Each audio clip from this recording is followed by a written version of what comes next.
The line, yeah, we're lit. We're good, and I believe if this is all working correctly, the video is working too. So. Yeah, so this is an experiment for us at 43 feet. Yeah, it's part of the ongoing kitty experiment. But so I got somewhat distracted because there's a camera rolling. Yeah, and I'm not used to that. I know. Although I guess we did that a couple of weeks ago. Well, but it was live and it was different because we were then interacting with the camera, Right, and now we're going to pretend like they're not here. Yeah.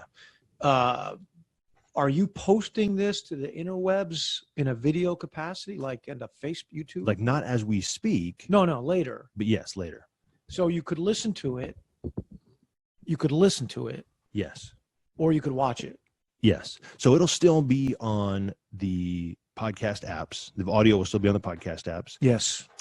Just like they normally would be. Yes. But now you will also have the option of watching us. An option no one will take. I don't know why you would. I don't know why you would. If you darkness, smile, friend. Have you come to talk to me again? I'm here to flip your video again. And that's why you should always wear mug gear socks.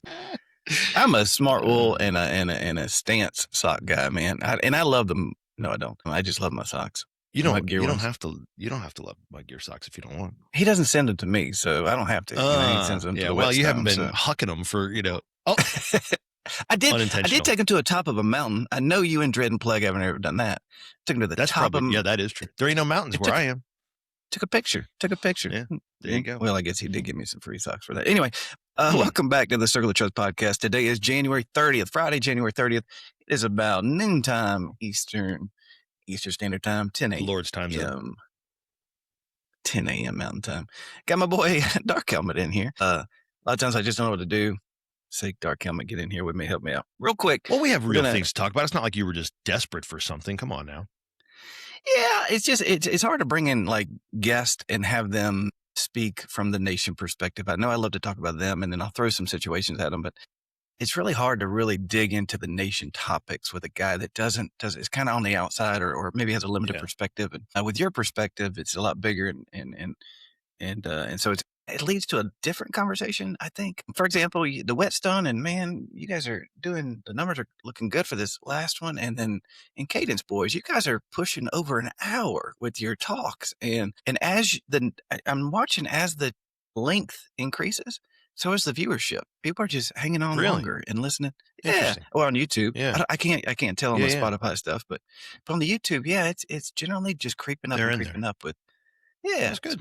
Good discussions. I'm trying to keep mine less. I'm trying to keep it short. There's no right answer, I've discovered. Like it doesn't if it's interesting the whole time, it's interesting the whole time. If it's not, it's not, Well, I have not listened to this week, so I don't have any clips for anybody. Last week, 2 weeks ago, rather, I pulled in Shredder. Want to give a shout out to him. Thank him for really challenging discussion, and I put him on the spot. I hope to do the same with Dark Helmet today. I'm going to throw some things at him that hopefully he's not ready for, and we'll see how he does. All right, let's jump into it. All right, State of the Nation. I know we had that over a week and a half ago, but since that time, we've had an opportunity to bring in some feedback. I'd love to ask you, what other than the dude on YouTube that says we need to get it down to 45 minutes, outside of that, what other kind of feedback? Everybody has an opinion about length. I would say, maybe we do need to shorten it. Maybe we need to make it longer. Maybe, who knows what for me, the State of the Nation, it didn't exist a couple of years ago. And it's just something that I really felt strongly needed to happen so that we could, every 6 months, we could address the PACs a little bit, kind of catch them up on what's happening and sort of lay a little bit of vision and kind of rally a little bit. I think it's good to hear some of these rallying things, because I think it's easy when we're down, in our local regions, our local areas, it's easy to kind of just get a little myopic, and kind of get a little short-sighted and kind of go, I'm only worried about what's happening right in front of me. And we forget that what's happening right in front of you it contributes, right? It is part of a greater whole. We're not trying to just change the landscape where you sit in your local area. We're trying to look at the macro picture and say, no, virtuous leadership must exist everywhere. And so what you do locally makes a big difference, because obviously it's where you are. That's super important. But every time you do that locally, you're contributing to the greater overall picture of virtuous leadership everywhere. We have a real problem. I don't know if you watch the news much, Huck. I know you do. I try not to. Right. But in guys listening, some guys very willfully like turn it off and they're like, I don't want to know. I don't care about Minnesota. I don't care about, whatever, all these things that are happening. Right. And some guys are way too into it. I tend to sort of watch from the outside and kind of go, well, ain't that something, because I find that oftentimes the truth is buried in there somewhere, but I don't know that I have the ability to discern it exactly. But for me, I try to pay attention because I look and go, let's pretend this is half true, right? And then what would have been different if virtuous leadership had prevailed? Like if there had been virtuous leaders in those situations, what would have prevailed? What could have happened? And I think that we forget sometimes that everything we do on a local level contributes to that overall picture, right? And so I think it's good for us to have a state of the nation. It's good for us to come together and hear, kind of a rallying cry and to hear what's happening around the nation. So some of the feedback, you mentioned feedback. Some of the feedback I've gotten is I haven't had anyone tell me that it needs to be shorter. I think that's because they know not to address directly with me talking less because it ain't going to happen. And I'm sitting there looking at the clock now. You're like, we're 5 minutes in and we done anything. I don't mind people saying we should keep it short, but just remember your audience, man. You're talking to the guys who spent 2 months on this hour-long broadcast. We have put more time into this one thing, and you show up and like keep it short. What I was going to say too is like, when I was in graduate school, they'd have us write papers and things like that. You had different assignments and stuff. And sometimes people would ask and go, well, how long does it need to be? And they would just go, cover the material. Right. So I can't tell if it's 10 pages. I can't tell if it's 50 pages. You just got to cover the topic. You got to cover the material. Right. So however long this thing ends up to be, we're just trying to cover the material.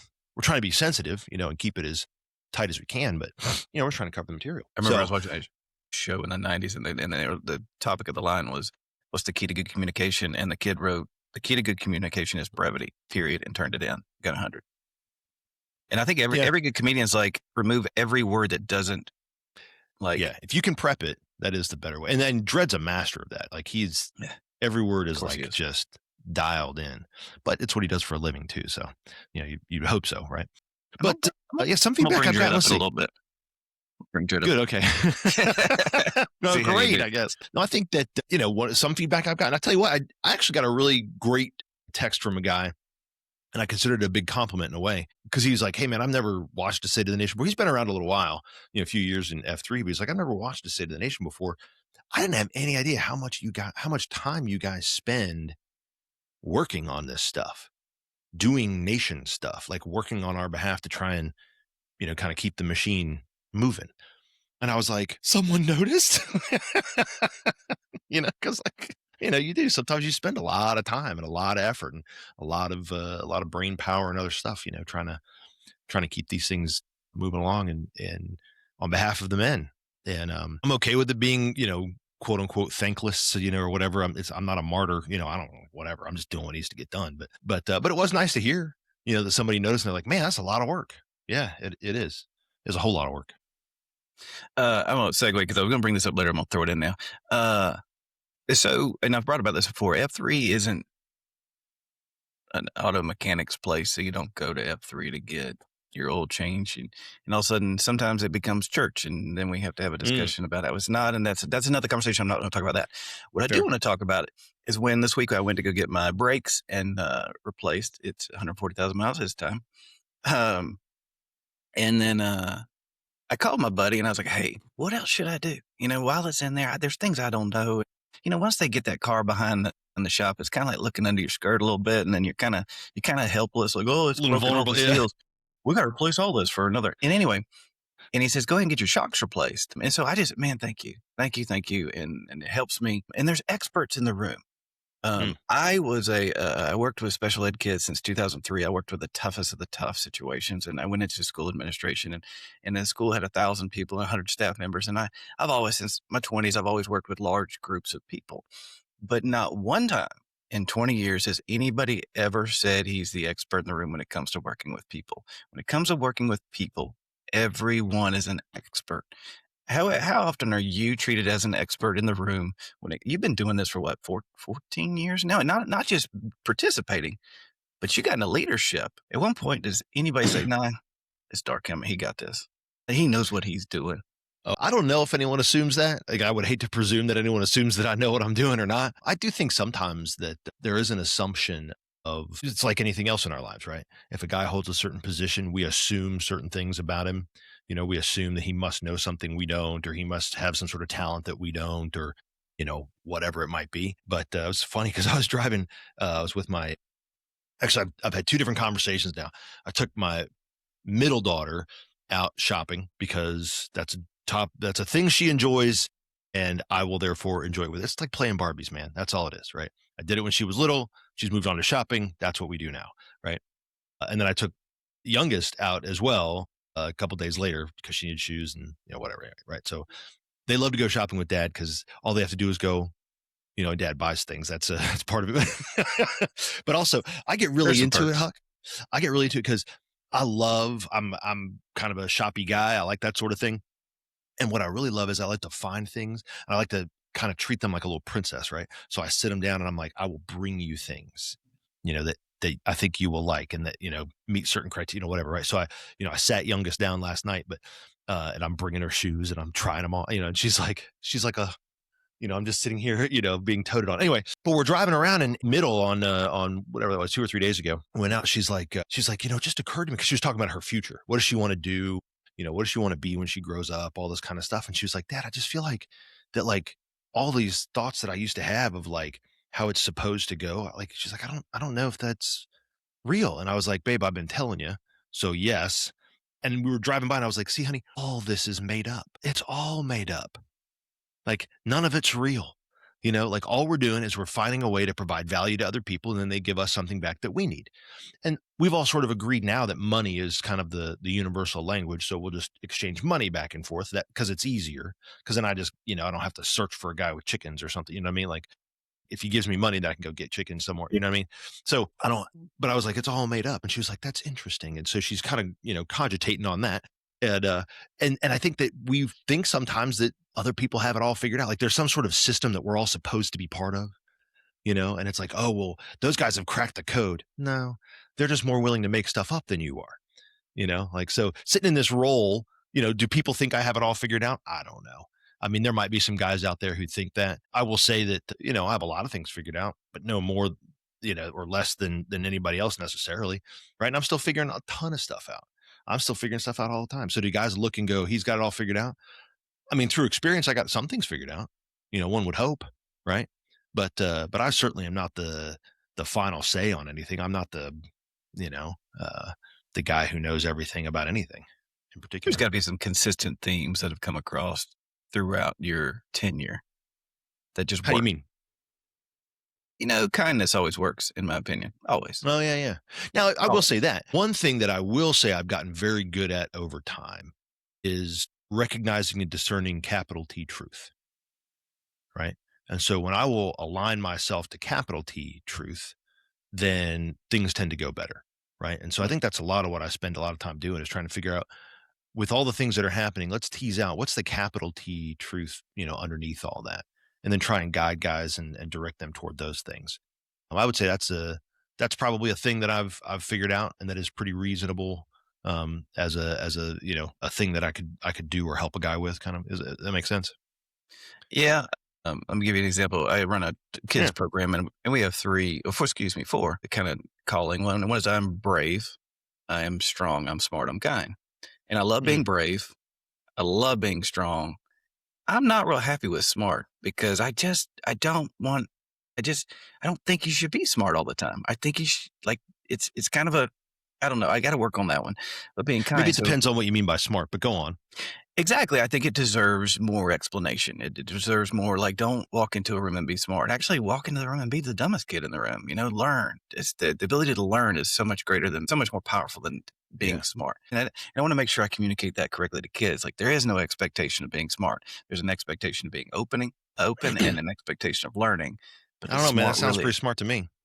Well, but if it comes with expectations, I'll take, and then let me just, since I'm talking about my soul kids, we do it in that order. Being brave. If you ever want to do anything in this world, man, I'm going to tell you that the world's not going to let you do it. You better be brave. You better be brave. And then we talk in running, is getting to the start line's a lot harder than get to the finish line. Say more. Yeah. I like that. I think I get it, but I like that. Say it again. In running, the hardest, in the F3, the hardest part of the workout is getting out of bed. That's it. It just is. It's that simple. Yeah. Once you get to that start line, man, I can get you to the finish line. I can get you. I've got 4-year-olds to run 3 miles without getting lost. I can get you all wherever you need to go. But some adults, not so much. But once you start, into, you better be strong, because it's not going to be easy. It just isn't. But once you get that rolling, and all of a sudden that inertia starts, you better be smart, because there's going to be all sorts of people jumping onto you, just attaching on. It is funny how that works, isn't it? How when a guy, I always like that, and I will say that's the thing that I feel like I've learned over time too, is like, you got to kind of look and go, like, when a guy criticizes you or something like that, and I, people send me notes all the time telling me what a terrible leader I am, and what I'm doing, what a bad job I'm doing. All that. That's fine. I'm not worried about that. I get them too now because of you, I think.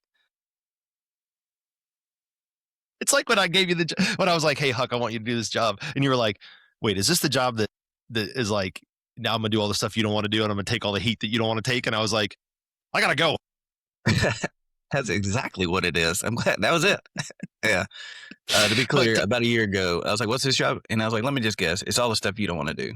And I was like, no. It's super important culture stuff. No, it's not stuff I don't want to do. It's stuff that's important. But we'll joke about that later. But no, but I think we get these things, and they come, and sometimes, like, you really just got to look and go, like, hey, guy who's not contributing anything, like, I'm not really sure that you're the guy to tell somebody who's wearing himself out, trying to figure it out and trying to make things work for other people. Like, you're welcome to come and criticize. That's fine. I don't mind. You can tell me, and maybe you'll all learn something. Maybe you'll tell me something that I didn't think of, or, and need to adjust, and that's fine. I'm okay with that. But generally speaking, those guys are contributing nothing, and they have great opinions about what ought to be happening. And I just kind of go, that's cool, man. I appreciate the feedback, but I call myself a bathroom builder. I work real hard just so people can get time to take a shit in it. I've never heard that one. That's good. That's solid. That's solid. But I know. Let's not do that. But what I was gonna say is, like, I think that, over time too, you start to realize that some feedback is not that important. And sometimes, guys come because they think, and maybe you do, and maybe you don't. But a lot of it is, we're just kind of figuring it out together, and we kind of come to these conclusions, together, and deciding, like, what can we do? What makes sense? And you say, don't be the smart guy in the room, but I think I would not push back just on the semantics, probably more than anything, like, right. But, like, I get it. If you go into the room and you think to yourself, I'm the smartest guy, I know everything, and then you can't help anybody, and you can't help yourself, really. I mean, there's really no value you can provide. If you already know everything, then there's no value that you're going to provide to other people, because you're not open to the capital T truth, because you may or may not know the capital T truth, right? And so you always have to be open to the fact that, now, when I hit that capital T, that's probably going to be pretty tough to move me, right? But yeah, until I've really discerned that and there's only a very few of those, right? Yeah, and most of them we all know in our heart. Yeah, 5 of them in F3, right? Those the capital CP core principle, or core value CB. But yeah, a guy who walks in the room humble is probably one of the smarter guys in the room. One of the things that got brought up at State of the Nation was copyright issues, and we'll go back to Soul Kids. About a year ago, 2 years ago, I started getting these emails about people wanting to join the program, and that's what I love. And we're going to set them up, and we spread all over the Pacific Northwest. But these requests kept coming out of Georgia, and I started digging in a little bit online. And sure enough, there's another Soul Kids out there in the world. And wait, you didn't have the only great idea and named, like, spelled it the one way that's amazing. I can't. Yeah. I know, right? But we have some friends who have taken care of us, and they've copyrighted not only our logo, but, and we'll move fast forward, but we also, now we have the word mark. We own the word SOLEKID. Yes. We just own the word in context of kids running program. You know, Mhm. if you want to invent a spoon and call it a Soul Kids, I can't do nothing about Or a that. 'Cause shoe it's store completely different. or something, Shoe like what? store. Okay. All right. Whatever. But what? And so F3 has an apparel. You know, we do merch, and Yeah. we talked about the F3 logo, and it seems to be there's some logos out there. I've seen one in Boise that's I think it's about a foot in diameter on the front of somebody's Yeah. chest, and I'm like, I don't think that came through mud gear. Yeah. Yeah. Well, none of it comes through mud gear. It comes through F gear. F3 gift Right. store, thank you. We Which own it. was Yeah. and behind the scenes, man, that was anyway. I'm Yeah. gonna give you a lot of credit for that. I don't know if anybody Thank knows you. that Thank you very behind the much. story, but Yeah. thank you for thank you. We negotiated some things. We'll just say that. Yeah. It's a thing, and let's move on. What am I wanting to say? I So don't you want see to get these into renegade logos out there. I don't want to get into that. I want to get into protecting a brand. F3 has a sense of, and then I had to, and then so I had to respond to the guy. And I knew he was there, and the first thing I did is, hey, do you just want it? You know, I'll give it to you. And he emailed back, and he's like, "This is a hostile takeover. How dare you?" And I was like, "Okay, I'll bet." Then you can talk to my lawyer. And it ended up costing me about $1,000. And Wait, I got he was going to try and hostilely take over you? No. He thought I was Oh, hostile. he thought you were coming at him. I got it. Yeah. I offered him everything for free. Took it. Like, man, I'll put you under all the whatever. And Because you were going to make him part of the team. Yeah. You're like, hey, man, I'll give it Love to what you. you're And doing. you just have to come be part of the program. And he was like, how dare you? this is Got my it. thing. Yeah. And got it. and you get to look at his website, and he clearly lifted just about everything he could off of us, and which is Yeah. fine. We're good. We're worth stealing. We're worth copying. I think so That's too. right. But if we didn't, and we let that sit, had future later on down the road, and that's what a lot of people lose perspective on is later on down the road, because we have what's now called implied consent. We've allowed this to operate. That goes against us. Yeah. That would be evidence to say, well, you didn't care about it then. Why do you care about it now? So as our branding increases and growth multiplies, and is Malcolm going to be able to squeeze everything out year after year after year, and we grow, how are we going to maintain ownership of our brand and our presence? And how important is that to you? Man, this is an interesting question. And it's not a very like guys are going to be like, this is not a very inspiring F3 question, but it is an F3 business question. And I think it's an interesting one. And I think it's worth. Oh man, I love these. I love digging into discussing. these. Yes. Probably why I'm When you boring. said you were going to ask me things I wasn't ready for, thanks. I got more. Oh, good. I can't wait. Here's what I would say. A couple things. Number one, and this is a legal thing, has nothing to do with F3 or me or F3 gear or mud gear or anybody, right? When you copyright a thing, when you get a registered trademark, part of what's baked in there, right? When you own that is you must defend it. You are legally obligated to defend it, or you risk losing it. Like if I trademark it and then I don't bother to defend it, then, whatever, right? Then it's anybody's and it doesn't matter anymore. It doesn't mean you didn't say anything. anything to them. You didn't do Right. anything. Yeah. And so you set should the have said precedent. something. So when we, do we send a letter to everybody that we see, has a renegade, logo or something like that? No, we don't have time. We're working on it. We're Yeah. working on it. Yeah, that's right. Be afraid. We No, need but- like a computer just automatically shoots a letter out like that. Yeah, Like right. when you screw But up with your drone. The point is, that is a thing that we don't. I mean, I don't control that. That's the law, right? Yeah. That's how that works in our world. You don't like that part of it, go talk to a legislator of some kind and get a different law passed. I don't know. That's not up to me. I don't care. So my job is I have to go and defend these marks, right? The things that we own are the logo, right? Our F3 with the stencil and the circle, right? That's a thing. And then the other things that we own are fitness, fellowship, and faith. And then we own a couple other things in there, F3 dads and a couple other little things, that are in there, but that are related to F3 and F3 Nation. But so when we, you mentioned it on the State of the Nation, and I think I just sort of threw it in as an aside. It wasn't like I was trying to, that's not what I was talking about. It just sort of popped up as I was talking about something else. But yeah, someone actually did mention that one to me too. But like what guys don't realize sometimes is, and I get it, dealing with the F3 gear store, you may find yourself frustrated, because an order, maybe takes too long, or maybe there's a minimum or or whatever. And it's like dealing with anything, and I think that sometimes guys think that because it's F3 and since we're all kind of on the inside, cause we're members, we're guys, this is us, like it's still a business that we're having to interact with, and they fulfill all our orders and stuff. They maintain, Mug Gear maintains the store. Malco's a heck of a guy. I mean, couldn't find a guy more in love and dedicated to F3. He believes it. He's us, right? So I get that guys get frustrated, or they think to themselves, I could do this for much cheaper and much easier. You absolutely can, 100%. You could draw it on with a marker if you want, I suppose, like whatever you want to do, right? So can you do it cheaper and easier if you did it on your own? Yes. Don't ask Disney to do that, though, right? They'll kill you. They don't care.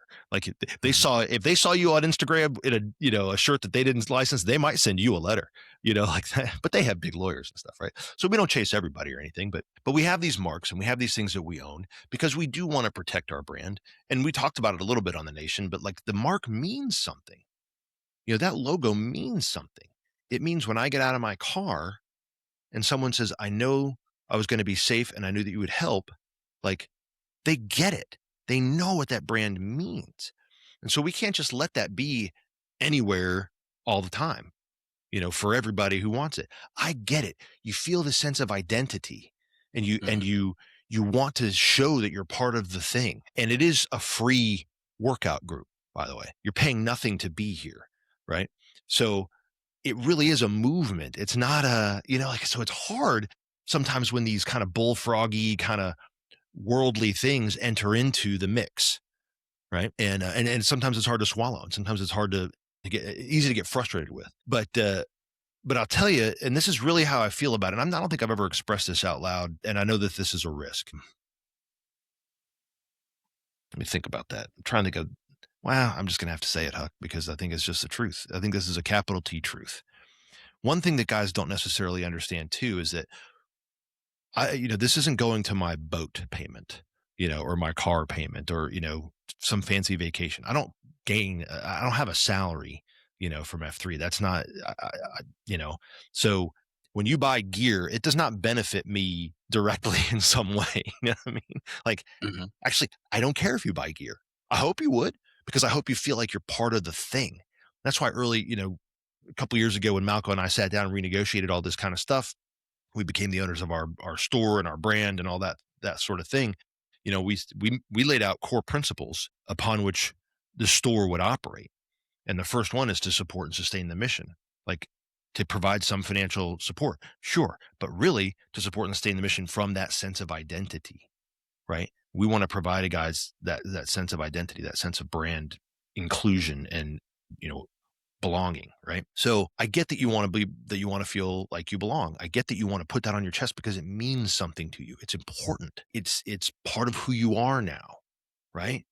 That's a thing. And when you do it on your own terms, and look, we are the most renegade, guys ask us all the time, like, well, what should I tell the park when they want a certificate of insurance? And I always say, well, first, after you put your middle finger down, like you tell them, we're just a bunch of guys running the park. We don't exist. And somebody you saw, I think that, some guys were like, hey, we're thinking about asking this organization if we can work out on their parking lot. It was a church. And they were like, they want us to sign a thing. What about if we signed waivers? And I just told them, I was like, you can sign whatever you want, but you're not a legal entity. You don't exist. Yeah. Signing it is meaningless. Right. So exactly. I get like F3 exists in this weird space kind of in between, where there's a little bit of organization, but there's mostly not.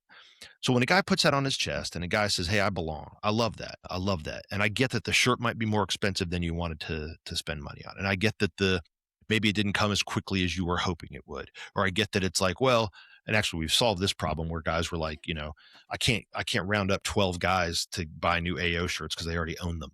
We got a couple of new guys here. Well, Malco solved that problem, by the way. Yeah. There's direct to film, right? You can order one-off shirts now. They've gone back 2 years of backlog of shirts that have been ordered. So if you've ordered a shirt with your logo, your AO logo on it in the last 2 years, it's probably in there and you can go buy one shirt at a time. That's huge. Guys don't even realize that.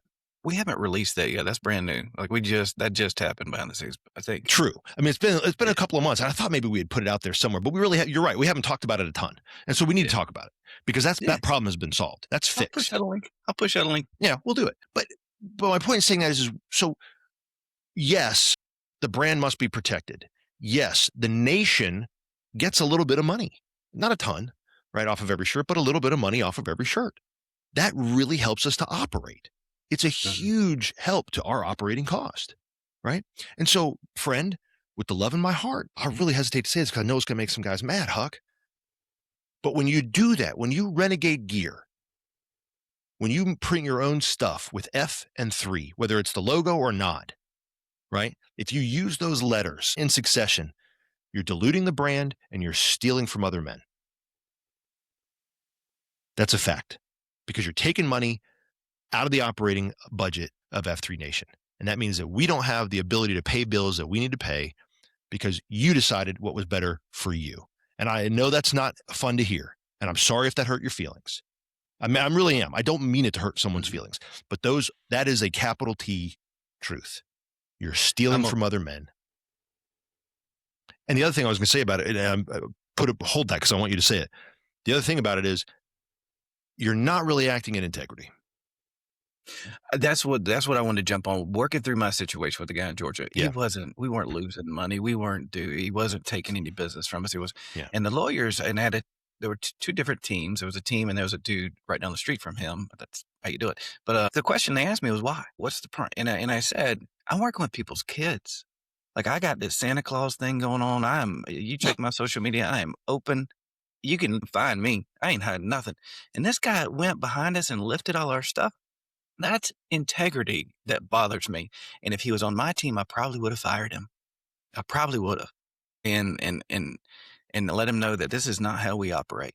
That there's so much of an integrity piece along with that. And am I doing too much? Was that overreacting? Maybe. And I'm subject to that, but it's still a piece. Like, if we're going to promote this brand and we get to fix cars on the side of the interstate just because we have an F3 on a sticker on our car and people are just willing to open up their hearts to us, then let's protect the hell out of that thing. And it's going to take every guy out there to do that. I mean, unfortunately, it's true, right? We got to police ourselves and we got to be willing to do the harder thing. And look, again, I get it.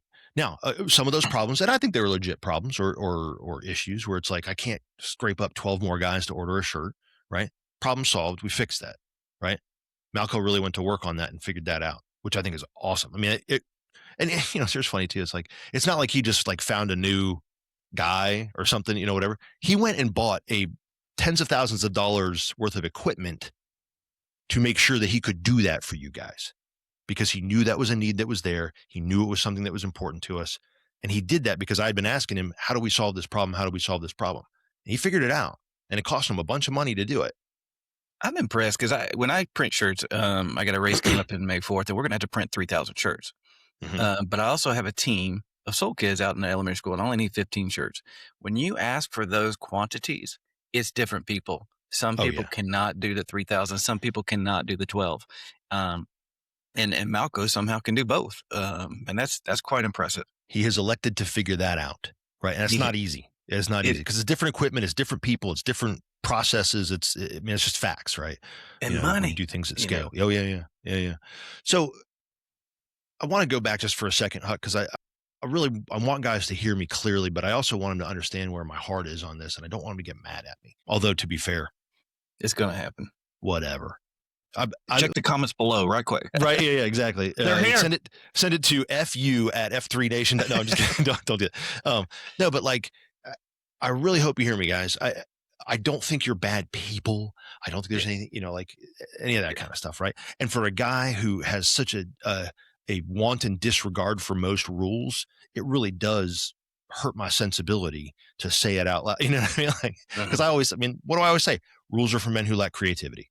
I mean, you may as well put that on a shirt because I say it all the time, right? And I'm saying, but sometimes rules are necessary and laws are what they are. And for me, even if this wasn't a law kind of a thing, like, I'll fight you anyway, because I refuse to let you. I get that you believe in this thing and you want it and it means something to you. Well, yeah, guess what? It means something to me too.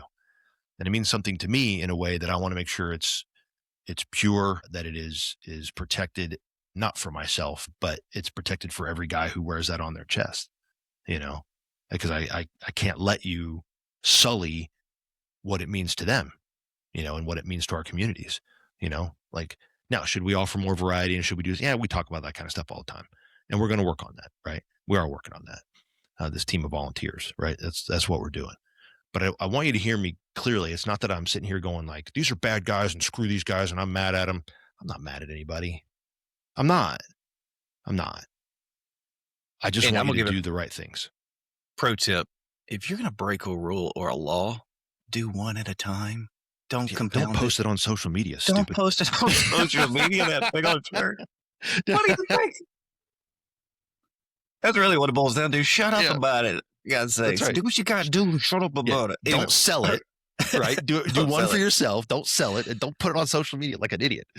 Yeah, I got this sweet coin in here. Anyway, move on. Let's move on. All right, some breaking news. We have a Slack queue coming online. And you really are hitting them today. And man, we got two guys, and right now we're debating on making them anonymous or just letting people who know who they are. Some guys care, some don't. We're gonna make it safe. Yeah, well, some of the reason for the kind of the anonymity around. So, all right, let me back up.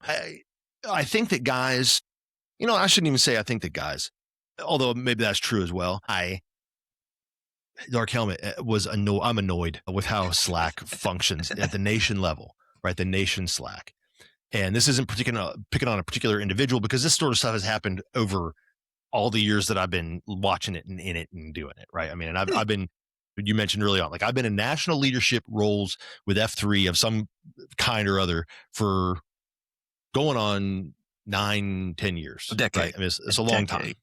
Yeah. And it's great. I love it. I would never, I hope to do this forever and ever, not being an Antan, but to serve the nation in some capacity forever and ever.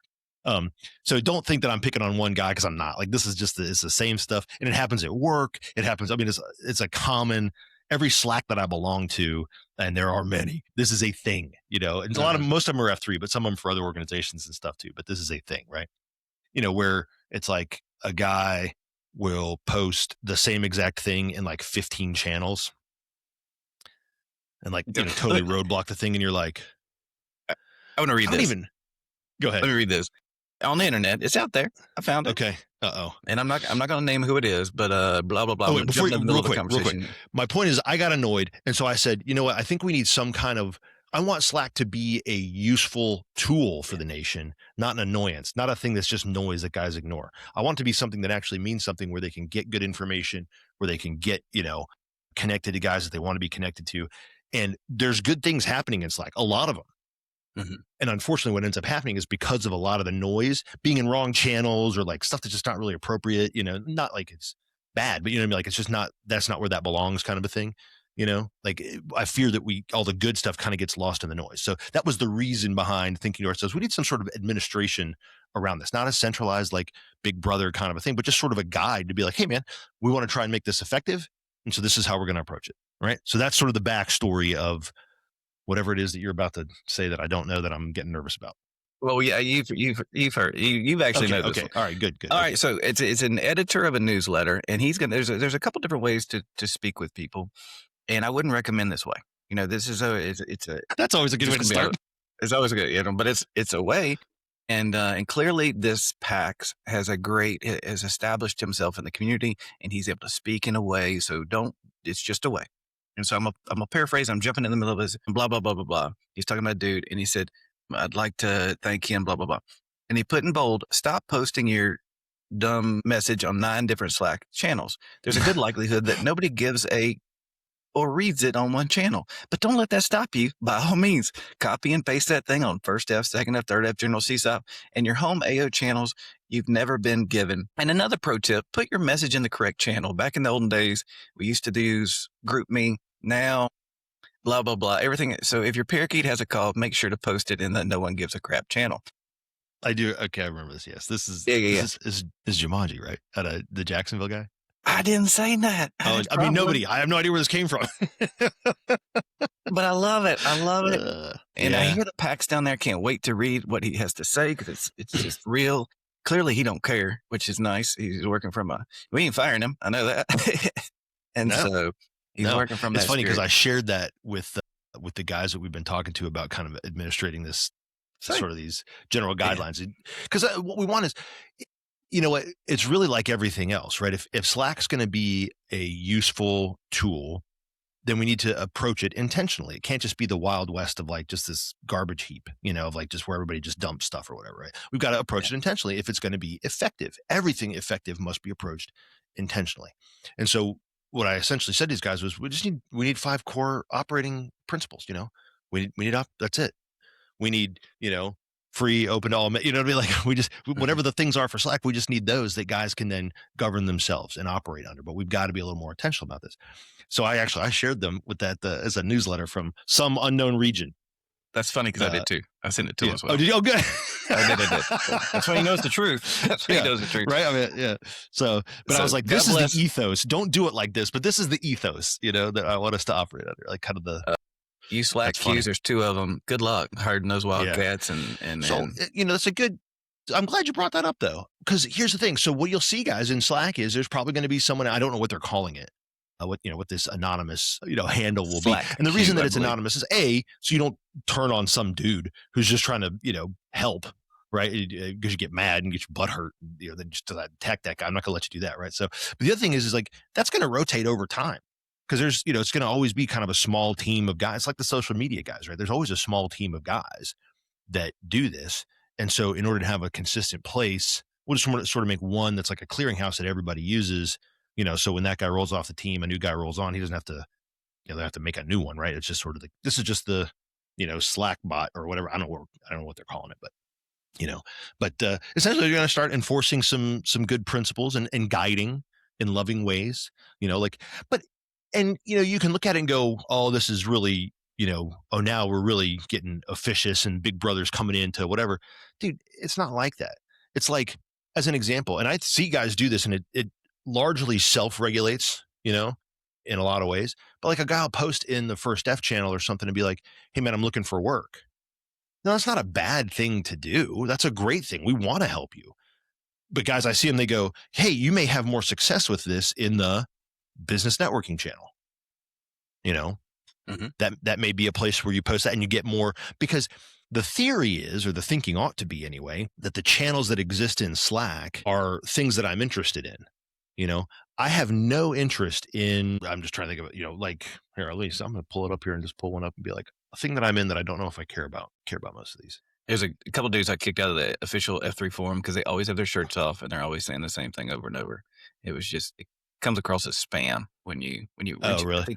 I say more shirts off. No, just as an example, right? Let's pretend that I was like, I'm not interested in the Respectables, right? There's a Respectables channel on the Nation Slack. Let's say maybe I'm not 50. I am. But let's pretend that I'm not, and somehow I got in there or I found it and I joined it and I see they're all talking about like, prostate exams or something. That's not interesting to me. I don't care. So I can just leave that one. But if you start posting about your prostate exam, in the Second F channel, like, by the way, your prostate exam, not a Second F activity. Please don't. don't invite everyone over for that, right? But like that's a thing where we might go, hey man, you may have more luck getting advice about your prostate exam over in the Respectables channel, right, or something like that. So it's more guiding to make this useful and not like policing to like kick guys in the teeth and be like, stop doing this. Like we want you to post everything that you want to post. We also want it to be effective for you and for everyone else. So that was the thinking. I don't know if that. So if somebody comes at you and they're like, "Hey, man, you may find more. This may be more appropriate for." Don't get mad. Don't get mad. And again, I'm gonna go back to that theme I spoke about last time I was on here, and then again what I mentioned. It's a natural whetstone. I just hit my mic. It's a natural whetstone of like yin and yang of like when you're kind of the nation as a level, you're going to get both sides of it in just a second. I'll give you an example that just came up with Dread. I pulled an ancient video of Dread doing the counting, showing what's the 3 Fs. I didn't pull I saw that with when he had the hammer. When he had the hammer, yeah. And so, man, it was like the Dreadies came out of they like woke up like Dreadies. How dare you use Dread and manipulate this video to make him say because he didn't use the word faith. He called it the firework. And it was just, I guess, I don't know. None of us say the right things. And he did not expect me to pull that thing and show it 14 years later in today's standard of making sure you ever say everything correct. But then I had the other side of people who clearly didn't know who that was on the screen going, it's faith. Why wouldn't you say faith? Are you trying to hide our faith? Like, why would, like, it's all in the comments. You can go look at it. People want to jump on either side so fast. And it's just like, See, I'm Huck, just trying to. why you always got to be stirring stuff up, man? Why you got to be doing that? I didn't. I just put dread up there. You can look at the comments. You did it, and you knew you did it, and you did it on purpose. It is brilliant. It is good stuff out there. I say, If you've never seen OPT's historic channel, man, he's got some good stuff on there. And dudes in a grow ruck with big old F3 logos on their shirt, they're about a foot of. They're huge. Anyway, but it's old stuff, man. That old stuff is so good. And technically, we're still in old stuff. We're only 15 years old. This thing's going to be 100 years. We're going to be looking back at the day going, man, those guys didn't know what they were doing. Anyway, but it's just that natural whetstone of no matter what you do, there seems to be, we're in a place where we've entered a stage where we're going to be held accountable for just about everything we do. And sometimes you work from perception, sometimes you work from reality. At this level, it's a lot of perception. We're working from what people think about us. Yeah, matter of fact, it is interesting. Yeah, go ahead. On the last episode, we talked about that church. And quick question, did Minnesota start making the news when Tackle moved there, or was it a mess before that? Because it's about the same time, right? I had not put those two things together, Huck, but you may be onto something. Tackle's fault. I'm going to start hashtagging that in everything. Tackle's fault. Yep. Anyway, so Tackle, if you see me on Twitter, I don't even know if he's on Twitter. But if you see me on Twitter and you see a repost of something happening that's horrible in Minnesota and it says Tackle's fault, that's why. Everything's Tackle's fault. Correlation, not causation. We can talk about that all day, but I'm just saying it's a fact. Tackle moved there. It is an eerie coincidence if you believe in that sort of thing. Yeah, and never let the truth get in the way of a good story. All right, so you've seen this church video. What you think? So, PAX who are unfamiliar, pause here, go back and watch the COT that Huck did where he showed this clip.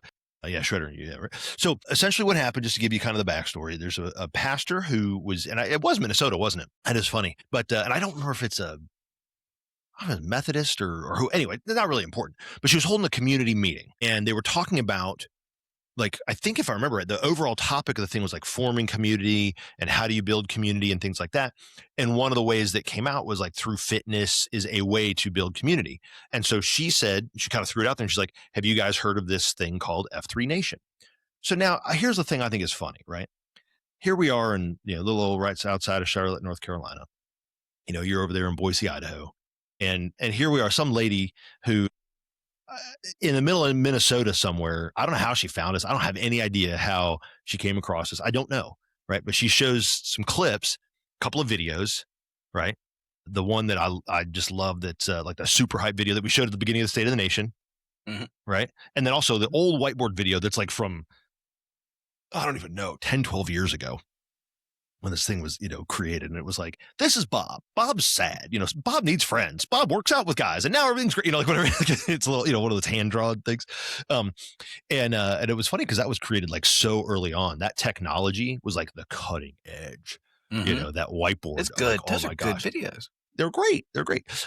But it's like, anyway, so she shows these things and she starts opening it up and she's like, hey, let's talk about this F3 thing. All right. So that's sort of the backstory. Is they're talking about community, fitness as a means to that. And she brought up F3. Now, I don't know if her intent initially was to be like, look at all these, this horrible thing that's happening, or if her intent was to be like, hey, this is, what do you think? The way that it came across, though, as I watched the thing, was I felt like she was pretty even-handed. I felt like she was not bad to us. She really did kind of open it up to the crowd. What was interesting was, and it's so funny, like some people were like, this looks like white nationalists. There's American flags and white men, and so it's horrible. Look, I'd be a liar if I said, are there white nationalists among our men? I have no idea. I don't know. Maybe. I hope so. We're open to all men. I hope so. I hope we got some of those. I hope we got some on the other side. Because my hope is that we can show them all how to come to the middle, right? And to love each other no matter what. Right? That's my hope. So, Dredd always talked about like, the people with the no place for hate, or haters not welcome, on their lawn signs. And he's like, haters welcome. All bring the haters, like come haters. Is faith the parent of hope?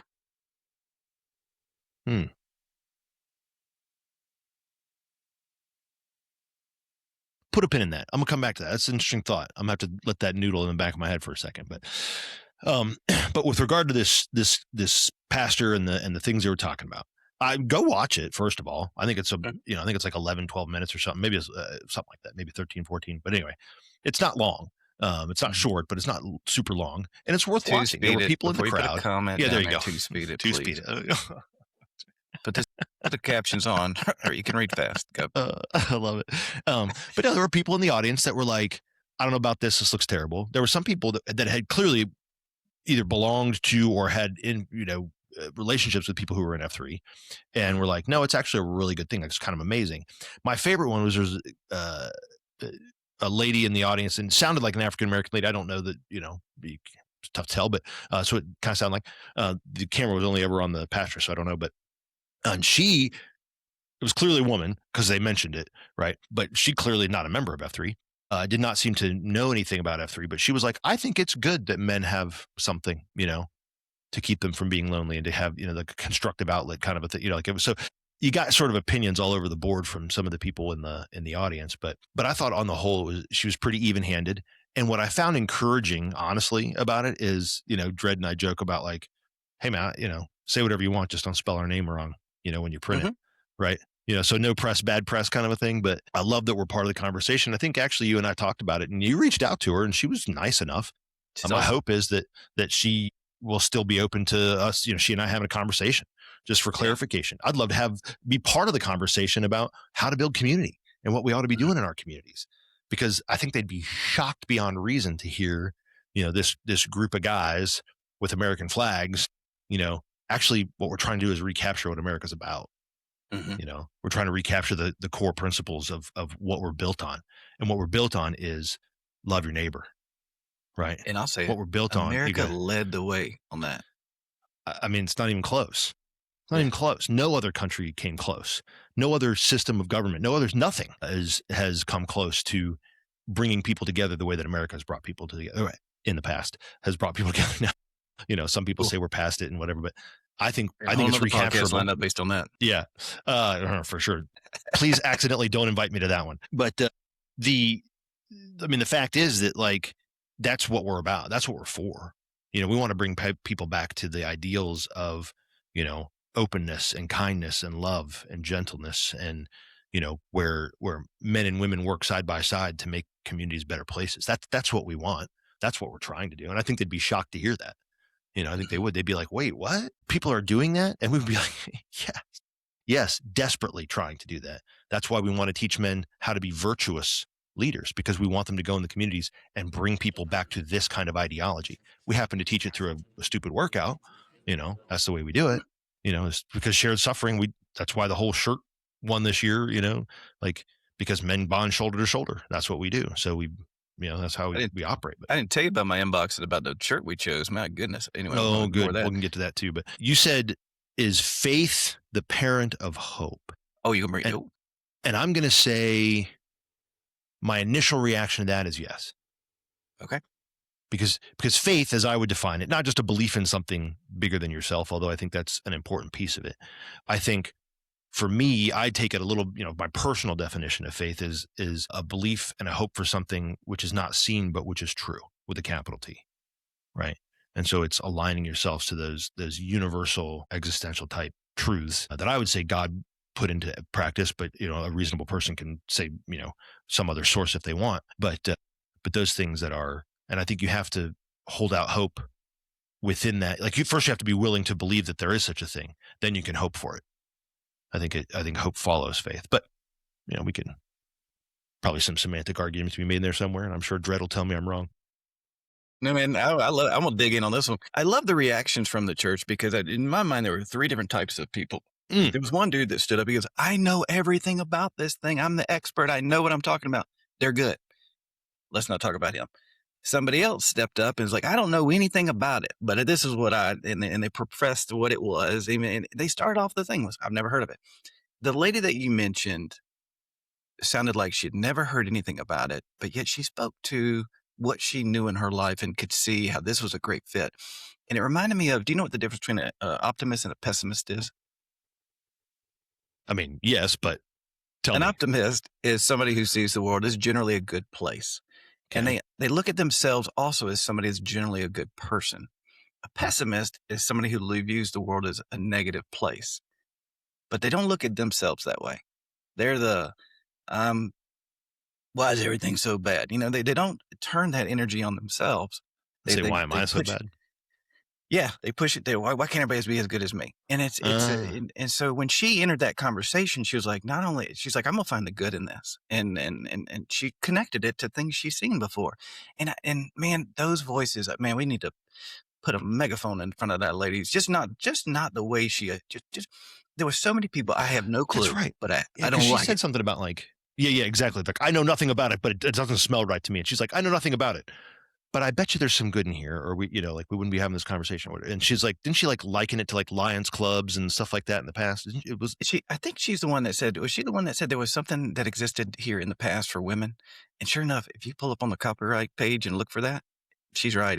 There's a club for women, and Is that right? Yeah, it's really cool. I love go. it. But Yeah. I fact checked her. She's right. All right, we coming up on an hour. That's all right. Keep going. I got to be careful letting you talk too long because it is a thing, and I should work on it, but I won't. You hang out with Dredd a lot, so y'all got to fight for space, I imagine.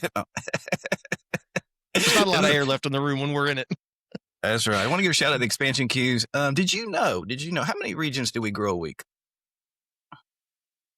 This last year, or Sure. I What do mean, we say? we keep saying roughly region a week. Correct. Yeah. Dude, I tapped in. That's our output. I tapped into the input side of things where people are requesting. Do you know how many requests we're getting a week? I only tapped in since Tuesday. don't actually know. We've that. already had 5. We've had 5 requests this week alone since Tuesday for new To start regions. Region. What? Did not know that. We might need more Right. help. We're gonna need more help. What? That's crazy. Anyway, It's I want makes to give me a shout out think. to We'll yeah, put the in that. sector team. I want to give a shout out to them. Big team, doing a ton of work behind the scenes. Shout out to Power Clean and his team. That is one piece of feedback, and not to go too far off in the weeds, but Okay. that is one piece of feedback I got about State of the Nation. They were like, help me understand, what is sectors, like they didn't Mhm. quite catch because they hadn't been caught up on it, right? But when I talk about a legacy position, right, with regard to structure, technology, and funds, we say structure, they're like, what does that mean? But the reason we want to build a structure around this is not to be policing and not to whatever, but if we really are a reverse flow incubator, right, and we want to hear the things that happen on the ground where men are and have that funnel up, and we want to be able to think about those things and put them in and or create things and or guide things and have that flow back down, we've got to have good communication channels. And what we've noticed is, like, obviously we'll all agree proximity is best, Mhm. right? So we've got to have some way to be proximate. Well, the only way that we can do that is if we chunk up this whole deal, into proximate sectors, proximate areas where we can say, hey, this is kind of the representation of the nation. He's the guy that's going to do some training, teaching, helping, customer service, whatever you want to call it, right? So, kind of like, not in the same way as a Nantan does, because he's not really driving the vision, but a little bit in the way that it's like, hey, if you think of it as like who pours into who, a Nantan ought to be pouring into his AOQs, right? An area Q ought to be pouring into the Nantans in his area and saying, like, hey, how can I help you? What can I do? What motivation is needed? What sort of answers can we give? What do you need from the nation? Essentially, are there answers that we can give you? Is there resources we can give you? Are there, whatever? What challenges are you facing so that we can kind of help and assist you along the way to lead? Because we want you to be effective leaders, right? And so that's the reason we're trying to structure this thing this way, right? So we always, 18 guys is an AO, 18 AOs is a region, 18 regions is an area, 18 areas is a sector, and so on and so on, right? And that's sort of, it's not like that right now, but that's the goal of where we're trying to get to, so that we can provide that frontline kind of customer service, if you will, kind of, support and love that's proximate. I only have so many hours in the day. I'd love to talk to everybody. Mm-hmm. And I'd love to pretend like I'm the expert that I could help, but I'm not proximate. Even if I had the hours, I'm not proximate to Boise. I don't know what Boise needs. I just don't. Your Nantan does. Yeah. What's the most important job in F3? The most important job in F3 was clearly me. Duh. No. The most important job is the guy that shows up. Okay. The guy that shows up and lives the 5 core principles, man. That's the guy who's the most important guy. Now, if you wanted to say what's the most important official role, where we would like put a name on it or something, let's do it. I mean, I think there's huge potential for AOQs. I think that's really where a lot of the rubber meets the road, because theoretically what ought to be happening, or what could be happening, shouldn't say ought to, that's not necessarily fair, but certainly what could be happening is if I show up, to my AO here at the local high school, it's about a mile from my house, right? And it's roughly the same 18, 20 guys that show up there all the time, within reason, right? Some group of that. Then when Huck doesn't show up for 3 weeks in a row, I can notice that because I'm proximate, and I can go, "Hey man, you good?" And you go, "Oh yeah, man, I've just, I've had hemorrhoids or whatever, and haven't been able to come out." Right. And so then we know. So I think it's interesting to be able to have a I don't know a better word for it than ministry, but a proximate way to take care of the needs of, the local guys, and to help, because I gotta tell you, man, every time I hear about a guy who falls off and then ends up in a bad way, and then maybe his marriage falls apart, or maybe he falls apart, or, that it makes me sad. It just means there's one less man in the fight. And I feel there's a high correlation between a guy that stops showing up because he knows he's supposed to maybe talk about this when he gets and he feels some pressure, you think, and just doesn't want to do it. I can't stop him. Yeah, can't force him. Yeah. But boy, if I know that guy, and I've shown up with that guy week after week, and we've bonded a little bit because I carried his fat rear end, across a football field or something, and he carried mine, and I feel a little bit of a connection to that dude. And maybe I've had coffee with him a few times. Maybe he doesn't want to talk about it to the group, but maybe I can get coffee with him. Maybe I can notice, and I can say, "Hey man, you're hurting. I can tell. Let me help. Let me help. I'm not, like we were saying before, I'm not an expert. I don't know everything, but man, I can listen." And sometimes in just you talking it and saying it out loud, you'll find the solutions. I'm not worried about that part. I just want you to know you're supported, Yeah. Yeah.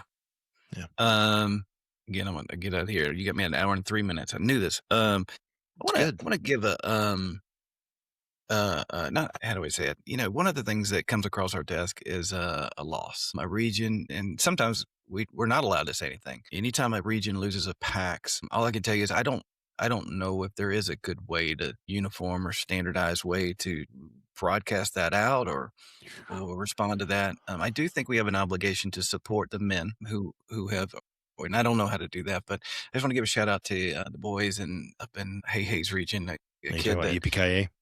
Yippee. Yeah. He hiked Kilimanjaro with Hey last week. And I'm just going to say it, and HIPAA violate me later. I guess he had a blood clot, random Tuesday, Friday. We're remembering him. I don't think we're worried about that. I'm pretty sure it's in the GoFundMe that they put out. I don't think we have to, we're not HIPAA violating anything. Okay. Yeah, good. Yeah, I don't think so. But I just, and then, but once you do for one, then, you want to do for another, but I don't want to be here. I don't want to be in here all week talking about the number of PACs that may or, I don't know. Yeah, I don't know where tough. the line is. And I don't know that I know either. It's tough sometimes. And I would say that the way that I find these, we're happy to amplify things like in Slack or something like that. I'm happy to comment on it, to hopefully give it a little more eyeballs or something, as Dark Helmet, as a guy. Yeah. The nation, we're becoming too large, where we can't even keep track of them all. It's once you hit a certain critical mass, I don't know how we would do that. And so I think that, I would say this, as a nation, as the leadership of the nation, when one of our men hurts, we all hurt. Yeah. None of us love that. None of us love that. Is it possible to amplify every message? No. Does that mean we should amplify none? I don't know, man. I would say that what it means is the place that I think that it's most effective for a guy to be honored and loved is not by strangers across the country. That's for the living. Yeah. That makes you feel better, which is good. There's nothing wrong with that either, right? But where the real support is going to happen is for that guy's family. Yeah. That can only really happen at a local level. I'm not saying I won't, but there's too many. I can't give to every single one. I'm not rich, because remember I said how I don't make money on F3. If y'all would buy more shirts and I had a better boat payment, I could give money to your causes. Circle. Man, that was good. We came full circle. Yeah, that's how I do things. And that's all I got. That's all I got on my Huck. What a fun little peppering of questions. I hope that we answered a lot of these for guys, and I hope that they have more questions. I hope there's more things that hurt in their heart and they get mad about. Come be mad at us. Did I ever make you stressed? Did you ever get like, oh shoot, like how am I gonna like? Did you turn into me on State of the Nation? Like I can't breathe. You were Oh, great. fuck. You did great on State of the Nation. I thought you were great. So, Helmet, I called you Huck. Helmet and I talk about this, and I'm like, man, I don't know if it's gonna happen or not. And he goes, let's put you up first. And I was like, nah, man, I need you. And I want you to tell you, it is nice. I said it twice now. I know you're coming up, following me on the agenda, and which was why I screwed up the name. Or I was like, I gotta go, Helmet. I gotta go, like make sure. And I forgot Gilligan because there was a snafu, but I was like, I know Gilligan's there, but I have to go to Helmet. Yeah, I just want to say how much I appreciate knowing that my brother's back, got my back, and he's right behind me, and I can just ditch it and take it. Always. And you do, and I appreciate everything. that, brother. Yeah, all right, everything. All right, buddy. Big plan for the weekend. Do anything exciting? Plan that Valentine's Day. Oh yeah, get that on the books, boys. Don't screw that up. Darkness, my old friend.